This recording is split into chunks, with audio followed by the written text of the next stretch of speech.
are you? I hope you are in a good condition. Yes, in this moment I will be explain some material about asking for repetition. Before I explain this material, uh, apakah di sini ada yang sudah mengetahui apa itu yang dimaksud dengan asking for repetition? Ya, tidak ada. Oke. So, saya akan menjelaskan definisi singkatnya mengenai asking for repetition ini. Jadi, asking for repetition ini adalah sebuah ungkapan atau ucapan kita kepada orang lain atau kepada lawan bicara kita ketika kita tidak mendengar atau mengerti apa yang mereka ucapkan sebelumnya. Untuk contohnya, ya seperti ini. Ada dua macam tipe dari ungkapan repetition ini. Yang pertama adalah ungkapan formal yang ditujukan kepada orang yang lebih dihormati atau lebih tua dari kita. Sedangkan untuk ungkapan informal atau tidak formal ialah yang biasanya kita gunakan kepada teman kita sendiri atau yang sudah kenal dekat dengan kita. Untuk ungkapan formal contohnya seperti ini. Would you mind saying that again? Sorry, I don't hear what you say. Nah, itu merupakan sebuah contoh dari ungkapan formal. Dan selanjutnya adalah ungkapan informal. Seperti what? Sorry? Hah? Nah, itu merupakan contohnya. Sekarang untuk contoh percakapannya. Di sini ada dua macam contoh yang saya gunakan. Saya akan memilih contoh yang nomor kedua. Di sini adalah percakapan antara Rita dan Kiana. Di sini Kiana menerapkan sebuah repetition, yaitu pada part yang sebelah sini. Nah, ketika Rita menanya pada Kiana, yes, he get but cold. Kemudian Kiana tidak mendengar atau mengerti apa yang sebelumnya Rita ucapkan. Jadi Kiana membalasnya dengan what did you say? Nah, what did you say ini adalah sebuah kalimat repetition yang berbentuk formal. Oke, selanjutnya ialah materi tentang prosedur teks atau text procedure. Sebelum saya menjelaskan apa yang dimaksud dengan text procedure ini, apakah di sini dia mengetahui apa itu text procedure? Ya, menjelaskan langkah-langkah tepat sekali. Untuk lebih detailnya adalah sebuah teks yang menjelaskan atau menerangkan sebuah langkah-langkah, step-step mengenai cara membuat atau menggunakan sesuatu. Kita sering menjumpainya di dalam kehidupan kita. Contohnya dalam sebuah bungkus Indomie. Di belakangnya kan suka ada kayak langkah-langkah untuk memasak mie, seperti merebus air dulu, terus membuka mie, masukkan bumbu, dan seterusnya. Di text procedure ini ada 3 struktur penting yang bisa Anda lihat. Yang pertama adalah goal atau tujuan dari langkah-langkah ini itu untuk apa sih? Yang kedua itu material atau bahan-bahan yang diperlukan untuk melakukan dalam langkah-langkah tersebut.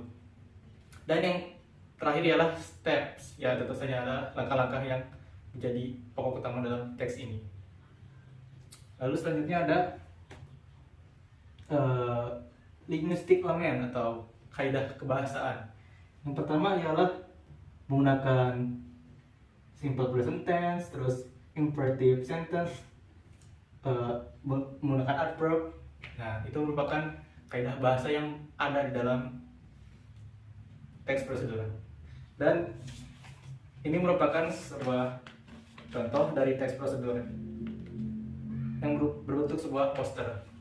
Di sini adalah how to grow carrot, atau cara menanam wortel. Ya, step pertama to turn the dirt over the shovel until the dirt looks loose.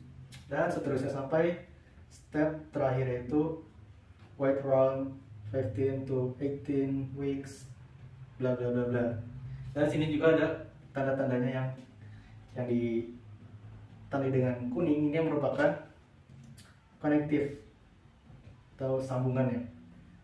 Yang hijau ini merupakan imperative sentence. Dan yang terakhir yang merah ini tamping itu merupakan adverb. Dan ini material, ini adalah bahan-bahan yang diperlukan untuk menanam wortel. Ini langkah-langkahnya dan ini tujuannya. Assalamualaikum warahmatullahi wabarakatuh. Hello guys, good morning. How are you today? In this meeting, we are going to learn about procedural text. Teman-teman di sini ada yang tahu nggak sih apa itu prosedur? Yes, you. Good.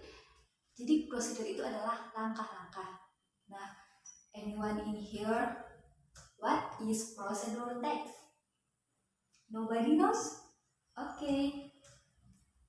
Procedural text is a kind of text that show how to make something or how to do something. Jadi teks prosedur adalah sebuah teks yang menunjukkan bagaimana cara melakukan sesuatu atau melakukan sesuatu.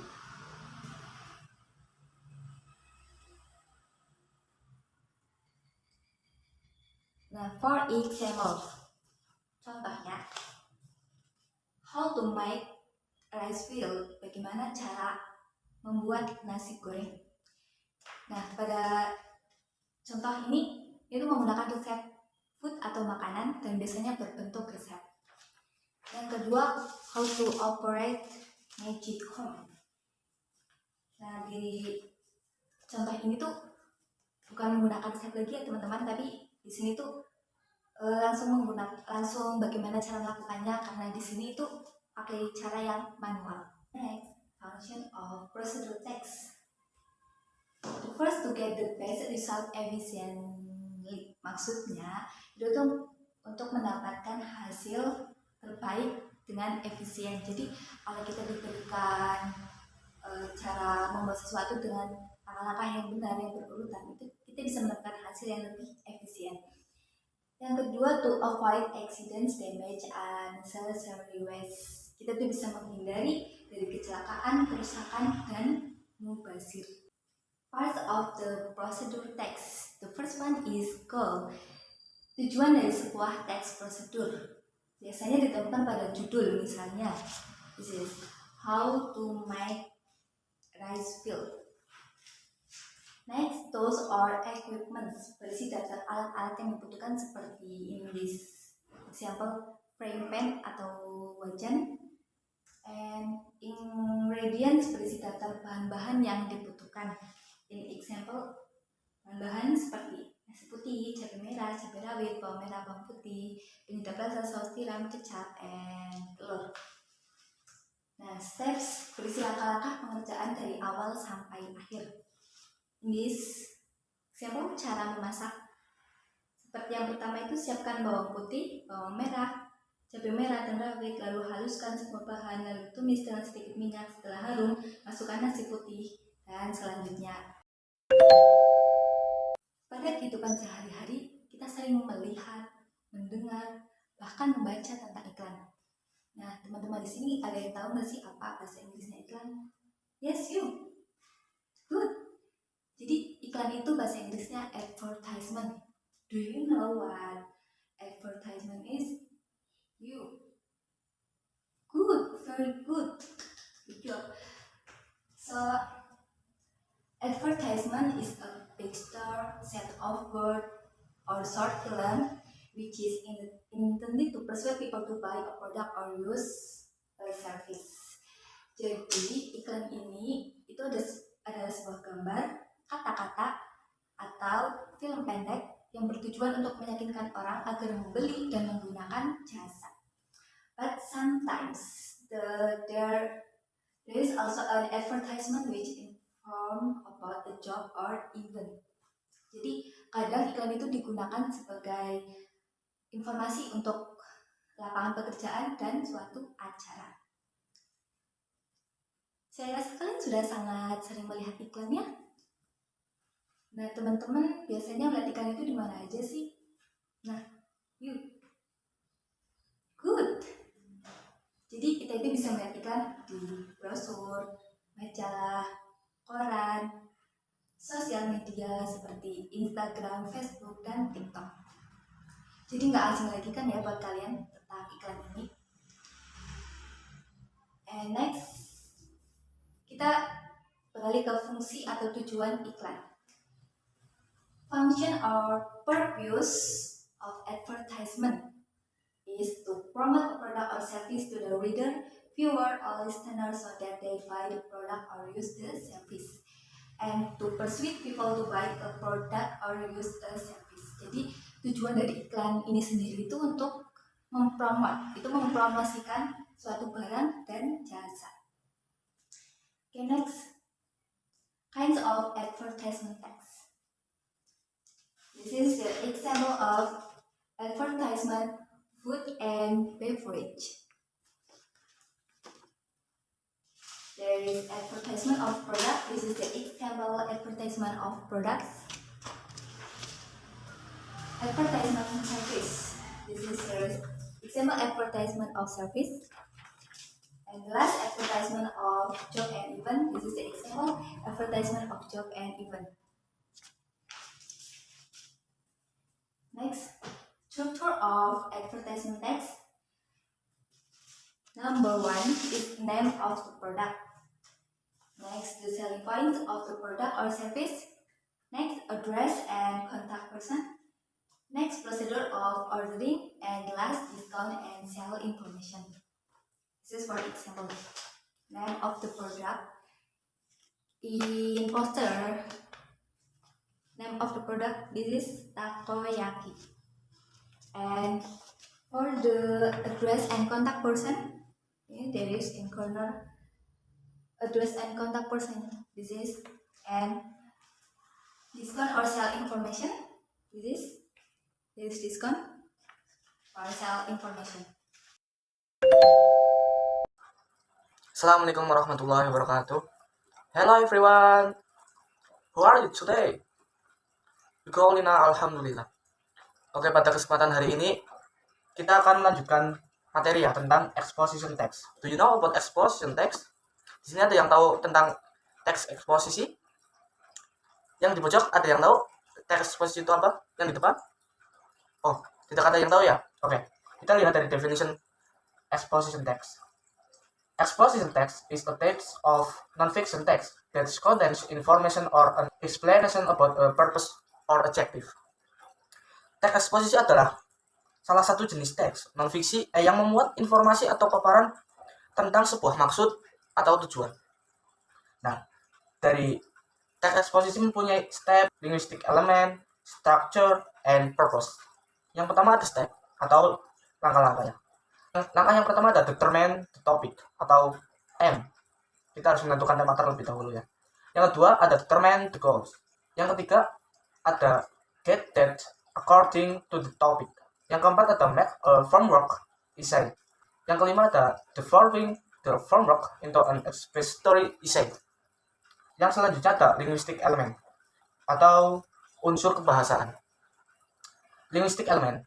The linguistic elements in the exposition text consist of pronunciation, conjunction, noun, verb, adjective, terms, and standard word.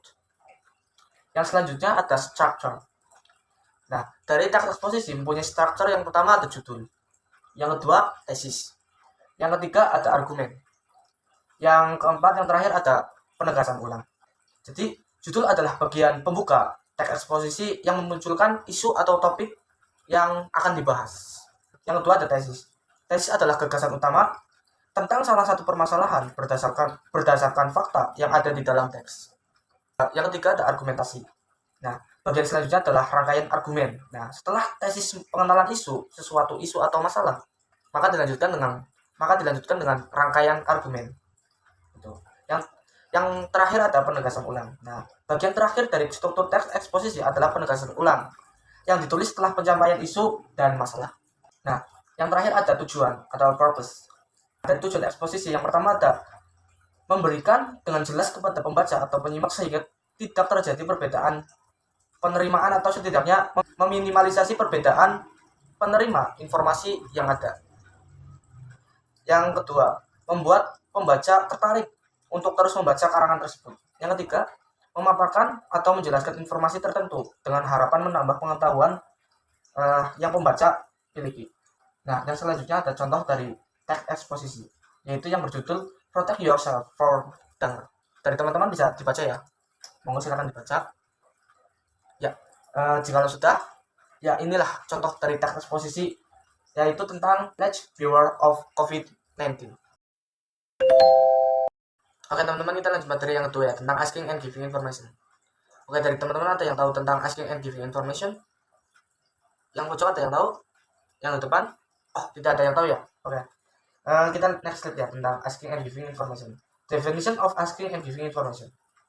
Asking information is an expression of asking someone for information about something. Itu tadi pengertian dari asking information. Yang selanjutnya ada giving information. Will giving information is an expression of giving information to someone about something. Itu tadi keterangan dari asking and giving information. Oke, yang selanjutnya ada keterangan dari asking information atau meminta informasi. Asking information is an expression of asking for information or information from someone about something. Here are some examples of sentence for asking information. Ya, ini adalah contoh-contoh dari asking information atau meminta informasi. Contoh yang pertama seperti, could you explain about this situation? Bisakah kamu menjelaskan tentang situasi ini? Nah, itu kan adalah meminta informasi ya. Contoh lain seperti, when will they arrive here? Kapan mereka sampai di sini? Nah, itu adalah meminta informasi, asking information. Oke, yang selanjutnya, next, ada giving information atau memberi informasi. Kita lihat terlebih dahulu definisinya. Giving information is an expression of giving information or information to someone about something. Here are example of sentence for the expression of giving information. Nah, berikut adalah contoh dari giving information atau memberi informasi. I want to inform you that you can pass this road. It is broken. Saya ingin menginformasikan bahwa kamu tidak bisa lewat jalan ini karena sedang rusak. Nah, itu kan memberi informasi bahwa jalan tersebut sedang rusak. Nah, yang selanjutnya, I can tell you that this information is very important. Nah, saya bisa mengatakan bahwa informasi ini sangatlah penting. Nah, bahwa orang tersebut itu memberikan informasi bahwa informasi tersebut sangatlah penting. Nanti teman-teman bisa lihat contoh-contohnya ya di PPT ini nanti ya. Nanti akan saya share. Oke, yang selanjutnya ada example dialogue. Contoh dialog ya dari asking and giving information. Oke, kita lihat ya. The following is an example of a simple dialogue containing the expression asking and giving information. Ya, di situ ada pemerannya Ryan sama Lisa ya. Yang pertama Ryan. Do you know where the nearest bookstore is around here? Lalu Lisa. I'm not sure. I'm also new in this city. Lalu Ryan lagi. That is too bad. Lisa lagi menjawab. Are you looking for some books for your thesis? Ryan menjawab. Yes. I need to submit it as soon as possible. Lalu Lisa lagi. I think you can try to code the Scratch library. Ryan lagi. Do you know how to get there? Lisa. Sure. It is near my apartment. I will text you there. Ryan. Thanks, Lisa.